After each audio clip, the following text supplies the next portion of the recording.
Merhaba arkadaşlar, ben Yunus. Konuşan Servis kanalındayız. Yine bir videomuzda başındayız. Sizlere bu videomda özellikle Kotel cihazının ne işe yaradığını ve ne gibi sorunlar olduğunu göstermeye çalışacağım. Kotel cihazı arkadaşlar arızalıydı. Arızasını yaptıktan sonra bir de test edelim. Doktorumuz da görsün çünkü uzak ilden geldi. Tahmini yaptık, geri göndereceğiz. Göndermeden önce test videosunu çekip hem kendisi hem de sizler izlemiş olursunuz. Bu sayede ben yakından videomuzun daha yakından çekip de şeyin arızasını ve işte nasıl kullandığını göstermeye çalışacağım.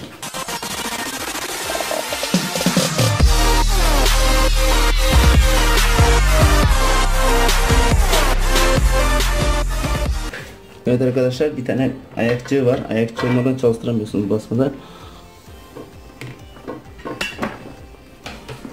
Ayakçı böyle bir şey arkadaşlar, buraya takılıyor. Bunun sayesinde basarak devreye sokuyorsunuz cihazı. Ben biraz geri alıyorum cihazımızı. Bunu oraya koyduktan sonra arkadaşlar elektrik veriyor. Elektrik verdikten sonra da yakma işlemini yapıyor. Hemen ben size daha yakından çekip de göstermek istiyorum. Şimdi portakal kablomuzu ameliyat edeceğiz. Görün bakalım yapabiliyor muyuz? Açtıktan sonra arkadaşlar burada ayarı var. Ayarını açtıktan sonra yine alttaki dediğim butonu ayağımızı bastıktan sonra elektrik geliyor ve başlıyoruz yakmaya.